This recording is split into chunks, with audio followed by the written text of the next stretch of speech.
www.attableek.com, the reviver of Iman.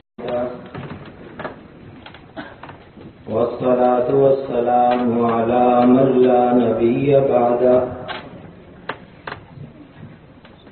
اللهم صل وسلم وبارك على سيدنا محمد وعلى آله وأصحابه أجمعين أما بعد فأعوذ بالله من الشيطان الرجيم بسم الله الرحمن الرحيم من المؤمنين رجال صدقوا ما عاهدوا الله عليه فمنهم من قضى نحبه ومنهم من ينتظر وما بدلوا تبديلا صدق الله مولانا العظيم.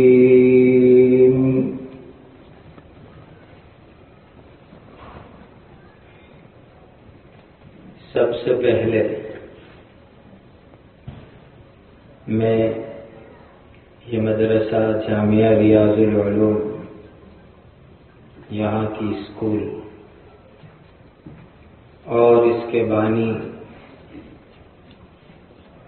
سرپرست روح رواں حضرت مفتی محمد صاحب سارودی دامت برکاتہم، ان کا پورا اسٹاف،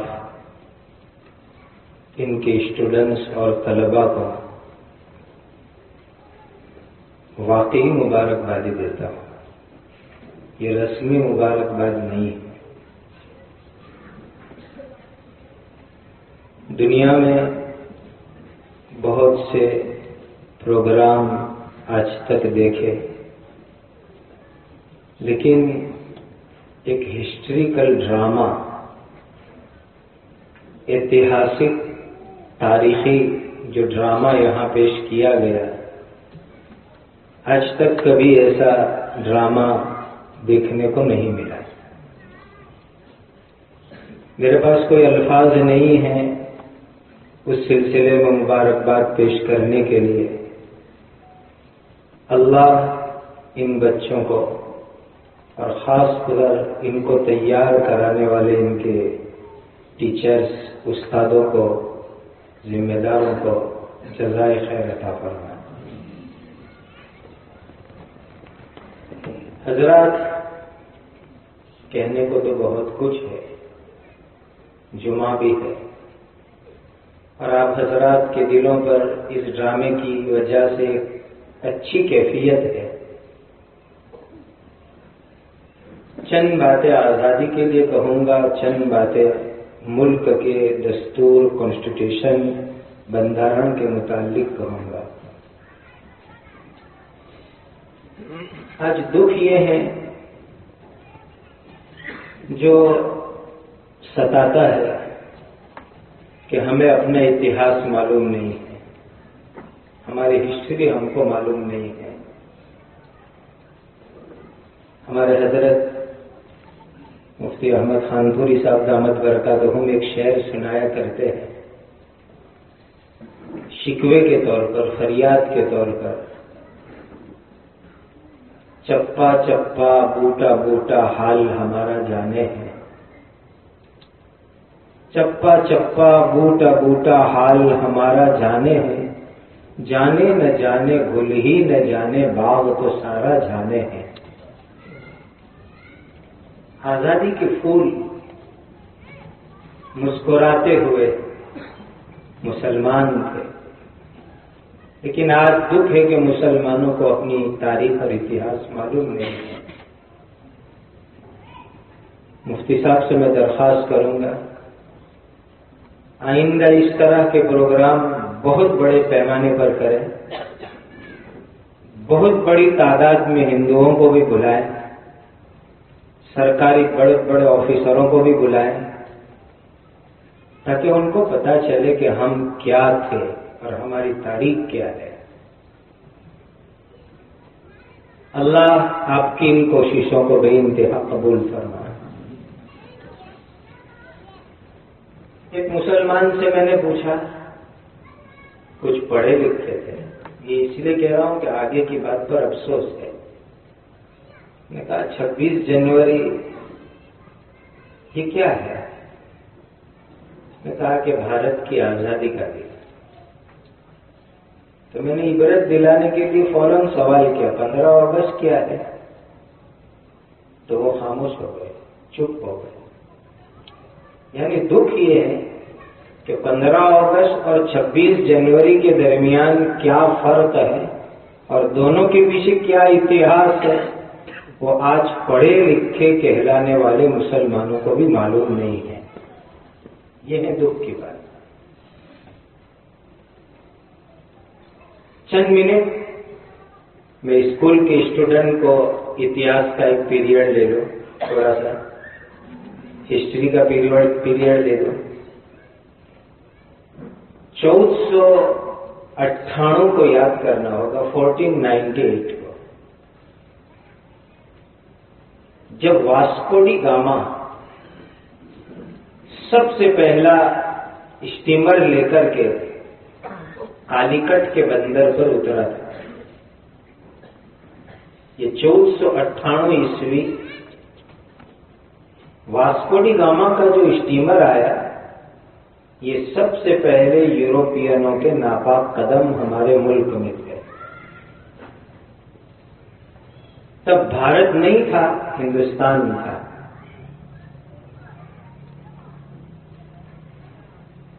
یہ پورٹوگیز لوگ تھے، ڈچ لوگ تھے. ان پورٹوگیزوں نے، ڈچوں نے جو مظالم کیے ہیں اس کو حضرت شیخ الاسلام مولانا سید حسین احمد مدنی رحمۃ اللہ علیہ نے اپنی سوانح نقش حیات میں لکھا ہے. وہ پڑھنے کے قابل ہے. اس زمانے کے مسلم نوابوں کو، مہاراجاؤں کو کیسے بے دردی کے ساتھ انہوں نے قتل کیا اور پورٹوگل لے جا کر کے ان کو غلام بنایا، نوابوں کو غلام بنایا. پھر 1601 کو یاد کرو. عیسوی سن 1601 جب ایسٹ انڈیا کمپنی کی پہلی اسٹیمر بھارت آتی ہے. ایسٹ انڈیا کمپنی، یہ کچھ انگریز بزنس مین لوگوں نے 30,000 پاؤنڈ جمع کر کے بھارت میں بزنس اور ویپار کرنے کے لیے کمپنی بنائی. ان کی پہلی اسٹیمر 1601 عیسوی میں بھارت آئی. یہ لوگ تجارت کے ساتھ ساتھ، بزنس کے ساتھ ساتھ بھارت دیش کے اوپر کیسے قبضہ کرنا، اس کی ناپاک سازش بھی کرتے رہے. لیکن 1707 عیسوی تک ان کو بالکل کامیابی نہیں ملی، جس کی بہت بڑی وجہ یہ تھی کہ 1707 عیسوی تک پورے 50 سال اللہ کے ایک ولی اس ملک کی حکومت کو سنبھال رہے تھے. حضرت اورنگزیب عالمگیر رحمت اللہ علیہ پورے 50 سال تک انہوں نے اس ملک کو سنبھالا، اور اورنگزیب کے 50 سال کے زمانے کے اندر انگریزوں کو کبھی کسی طرح کی کامیابی نہیں مل سکی. خدا کا ولی اور قطب بندہ تھا.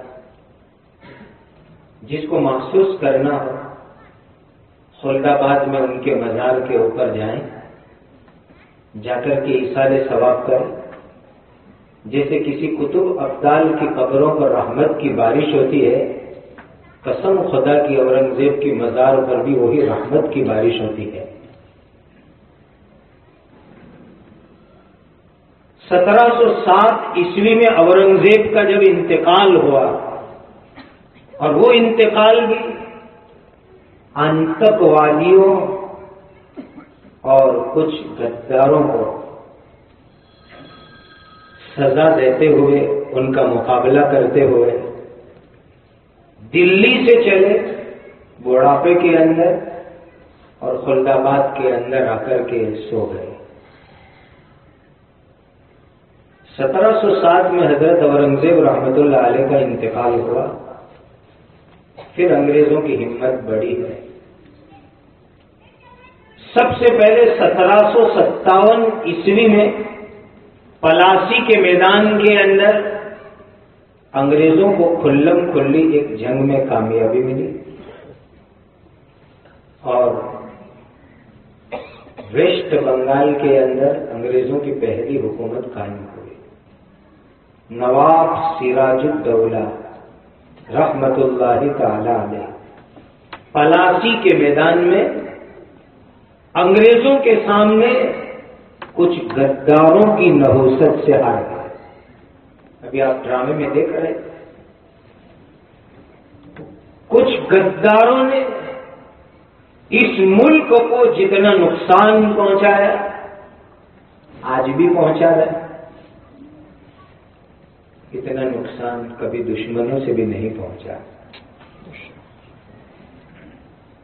1757 میں پلاسی کے میدان میں نواب سراج الدولہ ہار گئے۔ مسلمانوں، 26 جنوری کا یہ آج کا دن جمعہ کا مبارک دن بھی ہے۔ یہ عزم کر کے اٹھو، ہم اپنے مذہب کے وفادار رہیں گے، ملک کے وفادار رہیں گے، قوم کے وفادار رہیں گے اور کبھی ہم غدار نہیں بنیں گے۔ آج مسلمانوں کو، اسلام کو دشمنوں کا ڈر نہیں ہے، ڈر اور خطرہ ہے تو اپنوں اور غداروں کا خطرہ ہے۔ جو ٹوپی اوڑھ کر کے، کرتا لگا کر کے، اور اب تو بناوٹی گاڑیوں کی بھی مارکیٹ میں کوئی کمی نہیں ہے، دشمنوں کے ساتھ بیٹھ کر کے اسلام، مسلمان، دین اور ملک کے خلاف مشورے کرتے ہیں۔ ایسے غداروں سے اللہ ملک کی، دین کی، ایمان کی حفاظت فرما۔ یہ پہلا موقع تھا 1757 عیسوی کا۔ پھر 1799 کو ہم کو یاد کرنا ہوگا، 1799 کو، جب سری رنگا پٹنم کے میدان میں سلطان ٹیپو شہید رحمت اللہ علیہ شہید ہوئے۔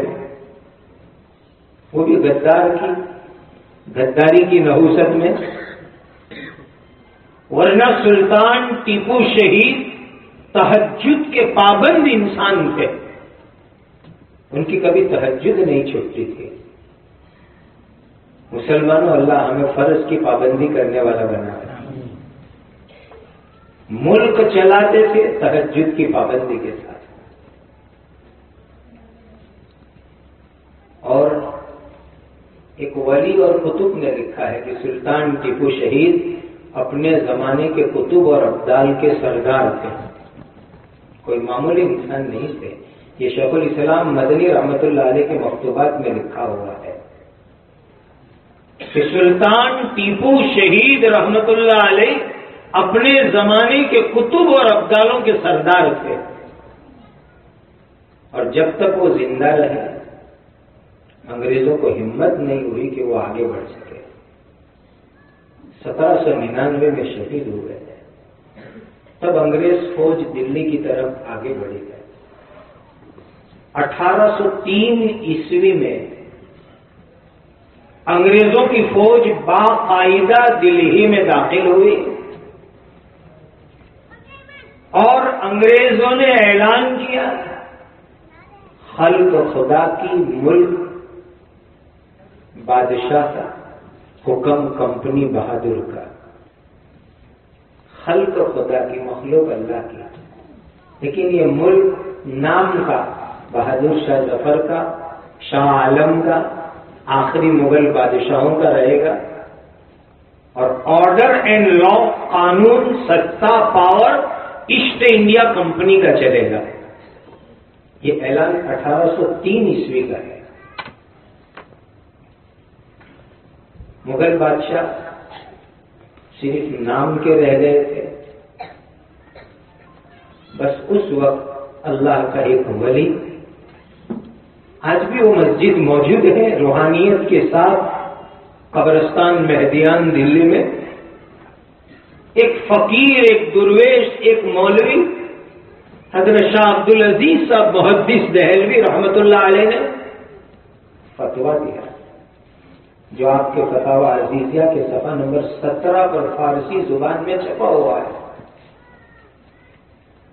کہ آج سے ملک غلام ہو چکا ہے اور اس کو آزاد کرانا یہ ہر ہندوستانی کا فرض بنتا ہے، بھارتیہ کا فرض بنتا ہے. یہ سب سے پہلا آزادی کا فتویٰ دینے والے حضرت شاہ عبدالعزیز صاحب محدث دہلوی رحمت اللہ علیہ ایک عالم دین تھے، جن عالموں کو آج جو ہے شک کی نظر سے دنیا دیکھتی ہے. پھر 1857 اس کا نقشہ ابھی آپ نے ایک دیکھ لیا، ایک جھلک دیکھ لی. میں نے اپنے پیر و مرشد حضرت اقدس مفتی محمود حسن گنگوہی رحمت اللہ علیہ سے کئی مرتبہ اپنے ان کانوں سے سنا. بہادر شاہ ظفر کو لال قلعے سے قیدی بنا کر کے نکالا گیا، ہمایوں کے مقبرے میں آ کر پناہ لی جو نظام الدین پر ہے. پھر وہاں سے آپ کو رنگون کی جیل میں لے جایا گیا. 4 دن بادشاہ بھوکے رہے. اندازہ لگاؤ، صدیوں سے جن کے خاندان میں حکومت رہی ہو، جب آج وہ قیدی بنائے گئے ہو تو پانی کا گھوٹ بھی کیسے اتر سکتا ہے. 4 دن کے بعد جب پانی مانگا تو وہ کھنچا بھی آپ نے دیکھ لیا. جب وہ حقیقت ہوا ہوگا تو کیا حال ہوا ہوگا. صبح میں ناشتے کے وقت ایک کھنچے میں بہادر شاہ ظفر کے بیٹوں کے خون سے لت پت سروں کو لا کر کے رکھا گیا. اوپر کپڑا اوڑھایا ہوا تھا. بہادر شاہ نے جب اس کپڑے کو ہٹایا تو اپنے نوجوان بیٹوں کے سر خون میں لت پت جب بہادر شاہ نے دیکھے تو زبان پر یہ جملہ تھا، تیموری شہزادے اپنے بڑوں کے سامنے اسی طرح سرخ روح ہو کے آیا کرتے ہیں. تیموری شہزادے اپنے بڑوں کے سامنے اسی طرح سرخ روح ہو کے آیا کرتے ہیں. بہادر شاہ کو رنگون کی جیل میں لے جایا گیا. ابھی میرے ساتھ ہمارے سورت شہر کی ایک موقر شخصیت غلام مصطفیٰ حکیم جی آئے ہوئے ہیں، جو تاجیہ کمیٹی کے پریزیڈنٹ بھی رہ چکے ہیں. انہوں نے مجھے عجیب بات سنائی کہ جب بہادر شاہ ظفر کو انگریز قیدی بنا کر کے رنگون لے جا رہے تھے تو کہا کہ یہ جو میرا بٹوا ہے، پان کی جو بٹوی ہے سونے چاندی کی، اس میں بھارت دیش کی مٹی تھوڑی سی بھر گئی. انگریز پوچھنے لگے آپ اس مٹی کو کیا کرو گے؟ کہا میں وہاں ساتھ لے جاؤں گا. وصیت کی باقاعدہ کہ جب میرا انتقال ہو جائے اور مجھے قبر میں رکھا جائے تو میرے سینے کے اوپر بھارت کی مٹی لگا دی جائے. یہ وصیت بہادر شاہ ظفر کی. کتنی محبت ہوگی اپنے ملک سے اور ملک کی مٹی سے، اندازہ لگا ہے اس کا. اور جب وہاں رنگون کی جیلوں میں پہنچے ہیں، حضرت شیخ مفتی احمد خانتوری صاحب کے ساتھ جب ہمارا برما کا سفر ہوا تھا تو بہادر شاہ مزار کے مزار پر بھی حاضری ہوئی ہے. جو ابھی آپ نے ڈرامے میں دیکھا، یہ نقشہ ہم نے وہاں دیکھا ہے رنگون کے اندر. واقعی سکتہ طاری ہو جاتا ہے، رونا آتا ہے۔ اس دن کھانا اترا نہیں تھا پیٹ میں کہ ہندوستان عظیم الشان ملک کا حکمراں اور واقعی 2 گز زمین نہ مل سکی کوئی یار ہے۔ کتنا بد نصیب ہے تو یہ ظفر، دفن کے واسطے 2 گز زمین نہ مل سکی کوئی یار ہے۔ وطن سے سینکڑوں کلومیٹر دور رنگون کی سرزمین کے اوپر جب وہ دفن ہوئے، بھارت کے پہلے پرائم منسٹر پنڈت جواہر لال نہرو جب رنگون گئے، بہادر شاہ کے مزار کے اوپر عقیدت کے پھول چڑھانے گئے تو کہا ان کی قبر کو ہم دلی لال قلعے میں منتقل کریں گے، کوئی ٹیکنالوجی کے ذریعے سے گہرائی سے پوری مٹی کے ساتھ ان کی قبر کو ہم دلی لے جائیں گے۔ یہ عزم کر کے آئے تھے رنگون سے۔ یہاں کا پارلیمنٹ میں یہ مسئلہ چھیڑا، مجاہد قوم ملت حضرت مولانا حفظ الرحمان صاحب سہاروی رحمۃ اللہ علیہ نہرو جی سے کہنے لگے، نہرو جی اس کا شرعی حکم بھی آپ نے معلوم کروایا کہ اس طرح قبر کو منتقل کرنے کا کیا مسئلہ ہے، پھر آپ جو ہے جو کام کریں گے وہ کریں گے۔ آج تو ہم مسلم پرسنل لا کو بچانے کی لڑائی لڑ رہے ہیں، اور اس وقت کی ملک کے وزیر اعظم کا حال یہ ہے کہ اپنے ارادوں کو پورا کرنے کے لیے پہلے شرعی فتویٰ لے رہے ہیں۔ انہوں نے باقاعدہ فتویٰ سوال کر لکھا اور ملک کے بڑے اداروں کو بھیجا۔ جب وہ سوال مدرسہ مظاہر سہارنپور میں پہنچا، میرے اول پیر و مرشد حضرت اقدس مفتی محمود حسن گنگوئی رحمۃ اللہ علیہ نے اس کا جواب لکھا جو فتاوی محمودیہ میں چھپا ہوا ہے، اور حضرت نے تفصیل سے اس کا جواب لکھا کہ ہماری شریعت اسلامی کے قانون کے مطابق اس طرح کسی کی قبر کو ایک جگہ سے دوسری جگہ لانا جائز نہیں ہے۔ جب یہ فتویٰ پہنچا تو بہادر شاہ ظفر کی سلسلے کے اس فتوے کو ملک کے پہلے وڑا پردھان پنڈت جواہر نہرو نے سر پہ رکھا کہ جب اسلامی قانون کے اعتبار سے یہ چیز نہیں ہو سکتی تو ملک کا وڑا پردھان اپنے ارادوں کو توڑتا ہے۔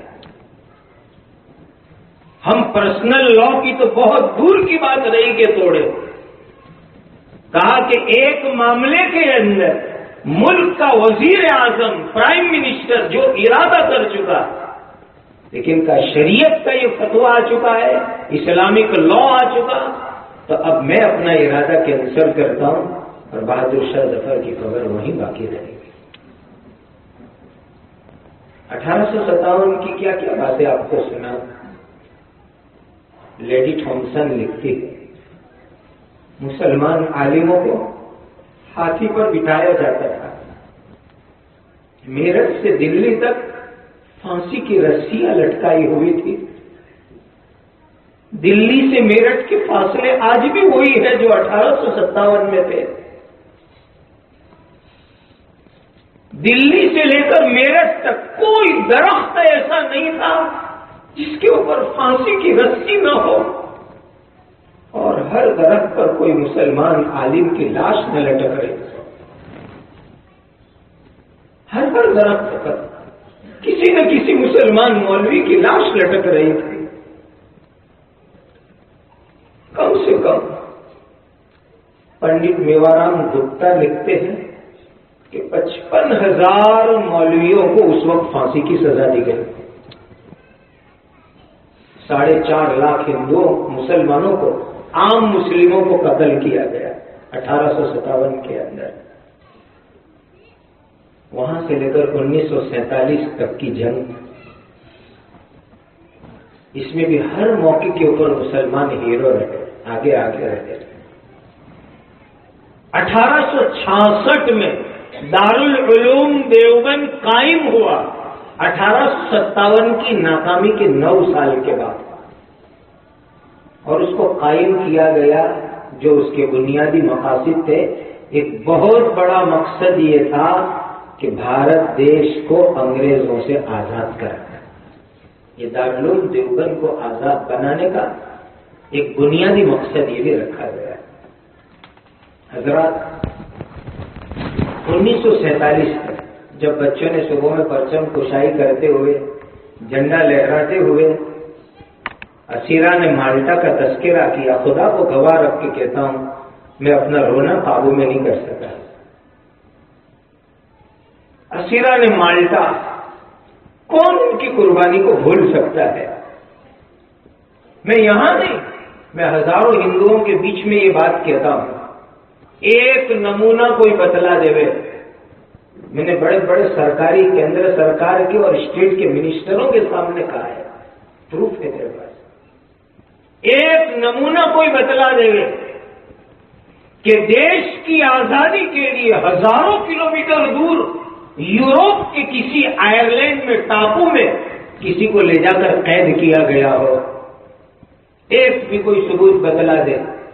اگر کسی کو قید کیا گیا ہو تو شیخ الہند مولانا محمود حسن دیوبندی، شیخ الاسلام مولانا حسین احمد مدنی، مولانا عزیر گل، مولانا نافع گل، ان کی پوری ٹیم کو یورپ کے ایک ٹاپو مالٹا میں قید کیا گیا اور اس کالی کوٹڑی میں ان کے اوپر مظالم کیے گئے. مسلمانوں، اپنا اتہاس پڑھو، بہت ضروری اپنا اتہاس پڑھنا. 1857 سے 1947، 1498 سے لے کر 1757، 1757 سے 1947، پورا اتہاس صاف ثبوت دے گا آپ کو کہ اس ملک کی آزادی کے ہر موڑ کے اوپر مسلمانوں نے قربانی دی ہے، کبھی پیچھے نہیں رہے ہیں.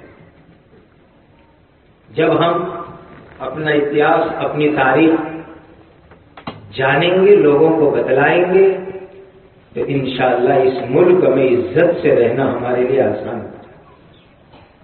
ڈانڈی یاترا مہاتما گاندھی جی کی 1930 میں گجرات سرکار نے خود ڈانڈی کچھ نام کا ایک پستک باہر پڑا تھا. اس میں لکھا ہوا ہے، 10 پیج میں لکھا ہوا ہے، 1 2 نہیں 10 پیج میں، کہ ڈانڈی یاترا کے اندر جو پاور آیا وہ مفتی عتیق الرحمان صاحب عثمانی، مولانا حفظ الرحمان صاحب سہاروی جو اس وقت جامعہ ڈابھیل میں مدرس تھے، ان کے فتوے، ان کی تحریر سے گاندھی جی کی ڈانڈی یاترا کو طاقت ملی. 1928 میں ہمارے بارڈولی میں سردار ولبھ بھائی پٹیل نے ناکر کی چروڑ چلائی، جس کو ابھی پھر زندہ کرنے کی کوشش ہو رہی ہے. اس ناکر کی چروڑ کے موقع پر 1928 میں بارڈولی کے پاٹیدار سماج نے باقاعدہ فتوا پوچھا. پاٹیدار سماج نے ڈابھیل کے دارالاسلام میں، اور ولبھ بھائی کی اس چروڑ کے سپورٹ میں جامعہ ڈابھیل سے فتوا لکھا گیا، جس کو ہزاروں کی تعداد میں چھپوایا گیا، اور اس سے سردار ولبھ بھائی پٹیل کی ناکر کی چروڑ کو طاقت ملی. وہ ہمارے یہاں بارڈولی پاٹیدار سماج آشرم کے اندر فتوا جواب موجود ہے، آج تک موجود ہے. مسلمانوں، ہم بھی اپنے اتہاس کو نہیں جانتے. بہت ضروری ہے کہ ہم اپنے اتہاس کو گہرائی سے پڑھیں. چند منٹ بھارت کے دستور اور بندرن کے متعلق آپ کو عرض کروں. 1947 میں 15 اگست کو بھارت دیش آزاد ہوا، لیکن ہمارے دیش کے پاس اپنا کوئی بندرن نہیں تھا، کانسٹیٹیوشن، دستور نہیں تھا. اس وقت پر ایک پرانا گورنمنٹ آف انڈیا ایکٹ جو 1935 میں بنا ہوا تھا، اس کے اوپر بھارت دیش آزادی کے بعد چلا. اور آپ کو یہ جان کر تعجب ہوگا کہ 1947 15 اگست کو آزادی کے بعد بھی ہمارا دیش راجا جارج پانچواں جو اس وقت برٹش گورنمنٹ کا بادشاہ تھا اسی کے انڈر میں، اسی کی ماتحتی میں، اسی کی حکومت کے اندر چلتا ہوا سمجھا جاتا تھا 1947 کے بعد بھی. اور آخری viceroy lord Mountbatten governor general of India کی حیثیت سے پورے ملک کی حکومت کو چلاتے تھے. دیش میں محسوس کیا گیا کہ اپنا ایک بندھرن اور دستور ہونا چاہیے. تو 29 اگست 1947 کے دن بندھرن بنانے کے لیے ایک کمیٹی بنائی گئی. اس بندھرن بنانے والی کمیٹی نے ستمبر اکتوبر 2 مہینے محنت کر کے نومبر 1947 کے اندر بندھرن کا ایک کھردہ، ایک مسودہ پارلیمنٹ کے سامنے رکھا. بھارت کی پارلیمنٹ نے یہ منظوری دی کہ یہ مسودے کے اوپر بحث و مباحثہ ہوگا، ڈیبیٹ ہوگی، اور اس کے اوپر ایک ایک اس کی قلم، ایک ایک بندھرن کی شک کے اوپر چرچا وچارنا ہوگی. اس کے لیے انہوں نے 166 دن تک بندھرن سبھا کا جاہر شطر بلانے کا طے کیا. ان لوگوں نے کام شروع کیا. پورے 2 سال 11 مہینے 18 دن تک یہ بندھرن سبھا نے ڈیبیٹ کی، ڈسکس کی، بحث مباحثہ کیا. اس بندھرن سبھا میں 308 ممبر تھے بندھرن کے اوپر بحث کرنے والے. ڈاکٹر بھیمراؤ امبیڈکر کا نام آپ نے سنا، وہ اس کے پریزیڈنٹ ہیں. اور آج ہم فخر کے ساتھ کہتے ہیں ان 308 ممبر کے اندر پورے ملک کے الگ الگ صوبے سے مسلمان بھی موجود تھے. اور اس میں سر فہرست حضرت مولانا سید ابوالکلام آزاد رحمۃ اللہ علیہ، مولانا حفظ الرحمان سہاروی رحمۃ اللہ علیہ، مولانا حسرت موہانی رحمۃ اللہ علیہ، یہ حضرات بھی اس بندھرن سبھا کے اندر تھے. 24 جنوری 1950 کے دن ہندی اور انگریزی میں بھارت کے بندھرن کے اوپر بندھرن سبھا کے 308 ممبر نے سگنیچر کی دستخط کیے. یہ 24 جنوری 1950 کے دن. اور پھر ٹھیک 2 دن کے بعد 26 جنوری 1950 کے دن ہمارا دستور، ہمارا کانسٹیٹیوشن آف انڈیا، بندھرن، یہ عمل کے اندر آیا اور پورے ملک کے اندر اس نے قانون کی شکل اختیار کی. اور اسی 26 جنوری 1950 کے دن سے لارڈ ماؤنٹ بیٹن کی گورنر جنرلی ختم ہوئی اور بھارت کے سب سے پہلے راشٹرپتی ڈاکٹر راجندر پرساد بنے. اور اس دن گویا ہماری آزادی کی تکمیل ہوئی 1950 26 جنوری کے دن. اور اس دن ملک کے لوگوں میں اتنی خوشی تھی جیسے کسی کا مکان بن جائے تو خوشی ہوتی ہے، اس دن لوگوں کو خوشی ہو رہی تھی. اسی لیے 26 جنوری یہ پرجاستاک دیوس کہلاتا ہے. Of the people, by the people and for the people. Public تھی، پبلک وڑے، پبلک ماٹے چالتو گણતંત્ર. اسی لیے ہمیں تو اس ملک کے دستور کے اوپر بڑا اطمینان ہے اور ہماری پوری کوشش رہے گی کہ ملک ہمارا بندھرن اور دستور کے مطابق چلتا رہے. آپ کو 2-3 باتیں آخر کے اندر سنا دوں. ہمارا جو بندھرن بنا تھا کسی دھرم اور مذہب کی بنیاد کے اوپر نہیں بنا تھا. اس میں تمام مذہب اور دھرم والوں کو فنڈامنٹل رائٹس برابر دیے گئے. کسی کو اس میں امتیاز نہیں رکھا گیا. مساوات، سمانتا، ہر ایک کا حق ادا کرنا، معافی اور کسی دوسرے مذہب والوں کی برائی نہ کرنا، یہ ہمارے بھارت دیش کے بندھرن کی بنیادی خوبیاں ہیں. اور یہ بنیادی خوبیاں جو ہمارے بندرن میں آئی، یہ حضرت مولانا ابوالکلام آزاد، مولانا حفظ الرحمان سہاروی، مولانا حسرت موہانی کی برکت سے یہ باتیں آئی ہیں۔ آج پوری دنیا میں ہمارا بندرن دستور بے مثال دستور ہے، اور یہ جو آیا وہ حضرت نبی کریم صلی اللہ علیہ وسلم کی سیرت مبارکہ کے بہت سے پہلو اس بندرن کے اندر شامل ہوئے ہیں، جو ان ہمارے اکابر اور بزرگوں کی قربانیوں کی برکت سے بندرن میں آیا ہے۔ حضرات، مولانا حسرت موہانی کی ایک بات کے اوپر میں اپنی ان گزارشات کو ختم کروں گا۔ پارلیمنٹ کے ممبر بن گئے آزادی کے بعد بھی، لیکن کبھی ممبر آف پارلیمنٹ کو جو بھتہ ملتا ہے وہ بھتہ انہوں نے کبھی نہیں لیا۔ پارلیمنٹ کے قریب ایک مسجد ہے، آج بھی موجود ہے دلی میں، اس میں رات کو سو جایا کرتے تھے ایک مؤذن اور مسافر کی طرح۔ پارلیمنٹ کے ممبروں کو جو بنگلہ ملتا ہے وہ بھی کبھی نہیں لیا۔ نہرو جی نے بار بار کہا کہ یہ بھتہ آپ لے لو جو ہر ممبر آف پارلیمنٹ کو ملتا ہے۔ ہمارے بزرگوں کا ایک ہی نعرہ رہا، ہم نے ملک کی آزادی کی لڑائی کسی دنیا کے فائدے کے لیے نہیں لڑی تھی، پیسوں کے لیے نہیں لڑی تھی۔ خود نہرو جی نے مولانا حفظ الرحمان صاحب کو کہا کہ ان کو سمجھاؤ کہ یہ پیسے ہم کہاں رکھیں گے، ان کو کہو کہ یہ لے لیا کرے، پھر بھی حسرت موہانی نے کبھی وہ پیسے قبول نہیں کیے۔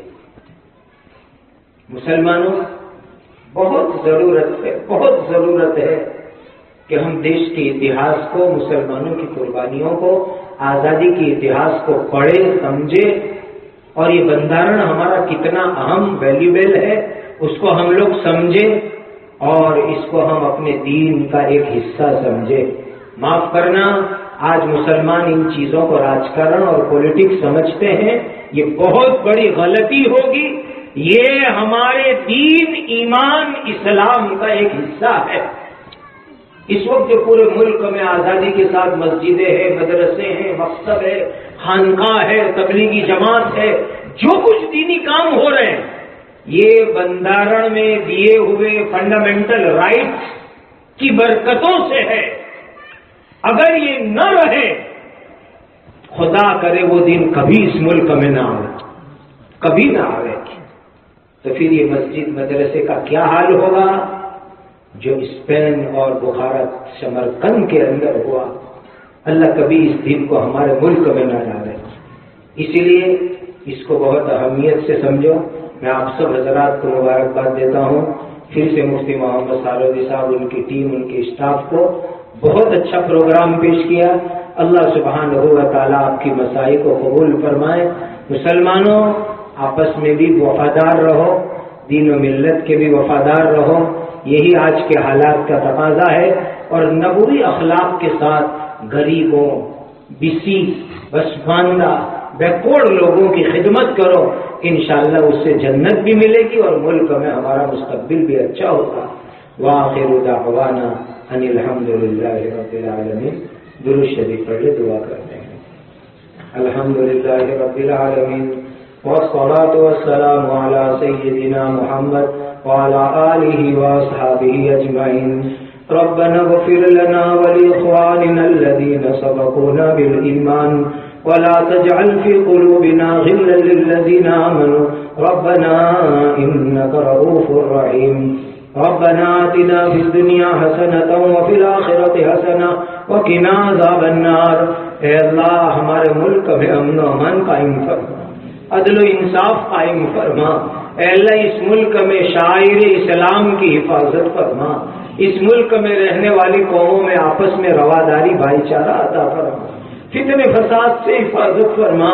تیرے جن بندوں نے ملک کی آزادی کے لیے قربانی دی، ان کی قبروں کو نور سے منور فرما، ہماری عمروں میں برکت عطا فرما، حلال برکت والی روزی عطا فرما، اس جامعہ کو، اسکول کو ہر نوع کی ترقیات سے مالا مال فرما دے۔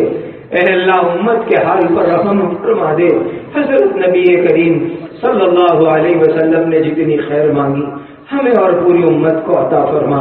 حضرت نبی کریم صلی اللہ علیہ وسلم نے جن شرور سے پناہ چاہی ہماری اور پوری امت کی حفاظت فرما۔